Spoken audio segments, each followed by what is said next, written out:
Hello, can you state your name and your profession? Sure. My name is Dương Nguyễn. I am the founder of a non-profit organization called Senhoa Foundation, and then I am also a host for Asia Entertainment and Saigon Broadcasting Television Network. That's SBTN. Thuy, where do you live right now? I live in Washington D.C. Can you tell me how did you involve with the Vietnamese refugee in Philippines? Yes. In 2005, I was living in Australia. I was a Vietnamese refugee. We lived in Hong Kong for 3 years and then resettled to Australia where I was raised and completed my studies. And in 2005, I was given the opportunity to go to the Philippines and volunteer at a legal aid center. At the time, they were helping when I came, there was about 300 stateless Vietnamese refugees who were still living there, and they've been in limbo for 20 years. And so I had the opportunity to go to the Philippines.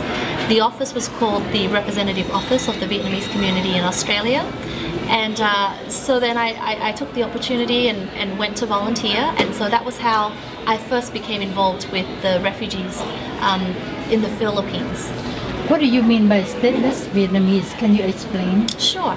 So basically, after the Vietnam War, there was a massive exodus of boat people from Vietnam. I'm sure you would know because I'm sure that you were one yourself, and my mother and I, we were the same. The people in the Philippines arrived in the Philippines after the date that was set by the UNHCR under the Comprehensive Plan of Action. So then they were left stranded in the Philippines. At the time, there were programs where you could be repatriated to Vietnam, but some 2,000 Vietnamese people in the Philippines, they refused to go back to Vietnam. And then the Philippines, as a humanitarian gesture, allowed them to stay in the Philippines, but never gave them citizenship rights. So in effect, they were stateless because they did not belong to Vietnam, and they weren't citizens of the Philippines either.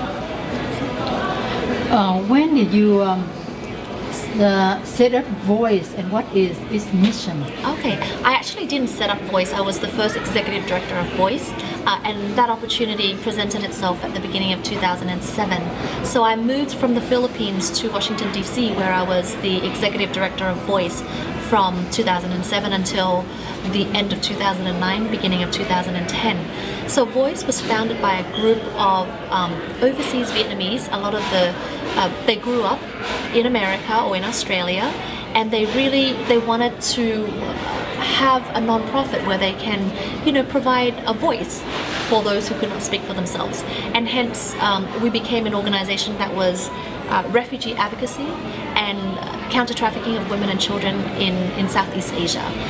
And so that was how I came to work for Voice as the executive director from 2007 until the end of 2009, nearly 3 years. Can you tell who are these people, in Cambodia border, and what their living condition like?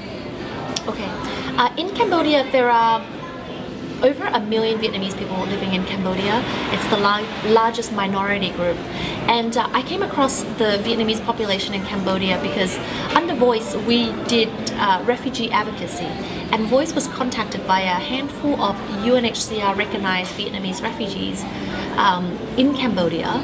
So that was my first interaction with the Vietnamese in Cambodia. The second group of Vietnamese in Cambodia are those who have lived there for 10, 15, 20 years. They don't really remember how they came to Cambodia, but they do live there, although they really don't live there with any sort of paperwork or any sort of legal recognition of their presence in Cambodia. So in essence, they are also stateless.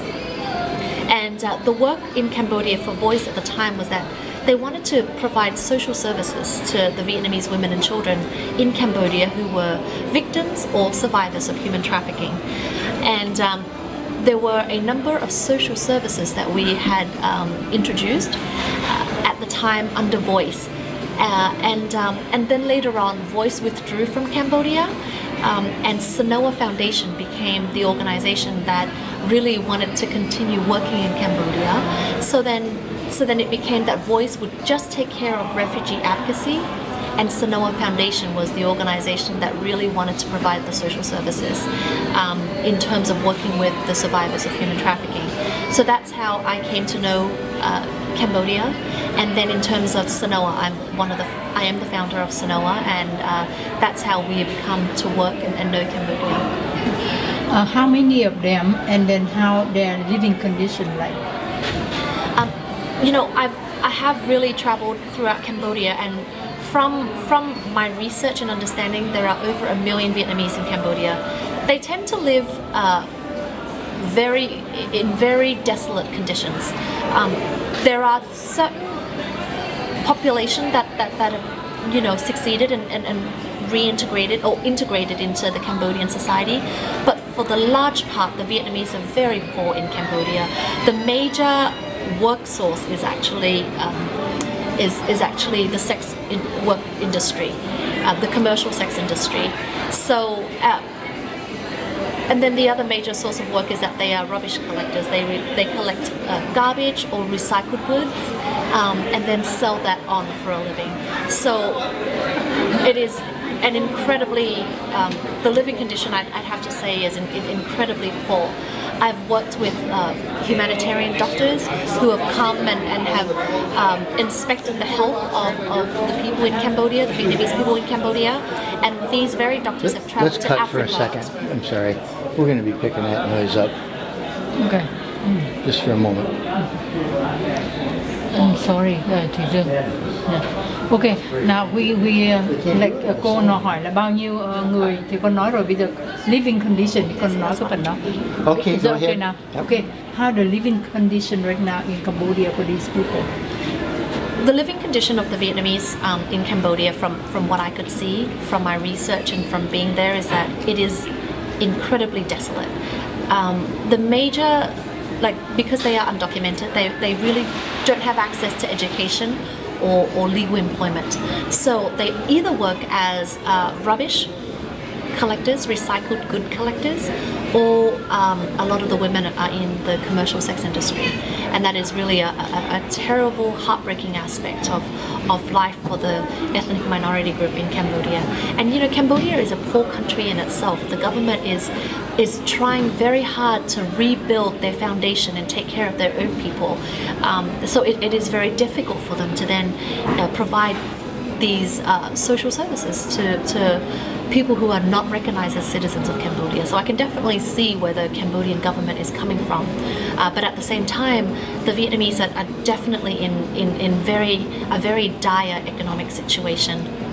I've had the opportunity to work with some humanitarian doctors who've come to Cambodia, and they've traveled the world, whether it be in Africa or in Latin America, and they said to me that the Vietnamese in Cambodia, their health condition is probably the worst that they've ever seen from all of their travels.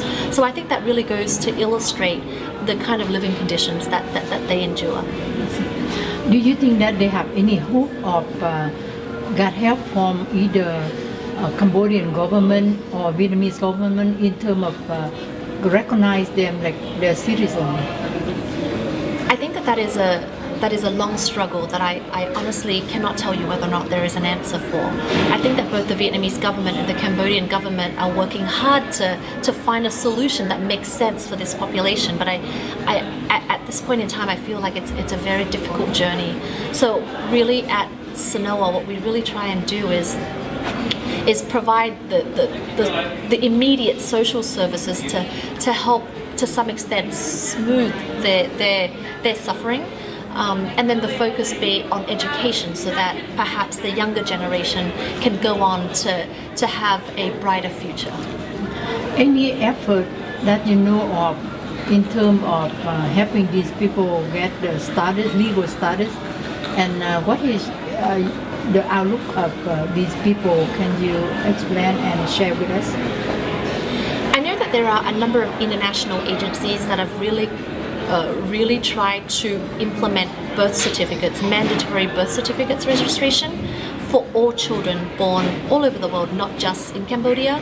So I do know that with the whole process of at least registration of birth certificates, that at least the children that are born to stateless parents in Cambodia, they have at least a piece of paper that identify them, or that gives them an identity. In terms of other efforts to try and nationalize the stateless population in Cambodia, I am not well versed in the area. I don't believe that there are any, or that there are a lot of strong efforts at the moment. But again, I'm not an expert in the area. Just from our focus very much is just on providing the social services. We are not really a political advocacy organization. So at the root of what we do, it's very humanitarian based with a base in education. So I really hope that there are going to be other organizations advocating for legal citizenship, but at the present time I don't know of any, and I know that this is a difficult, arduous process. From your experience, what do you think that people can do to help these people? I think anything.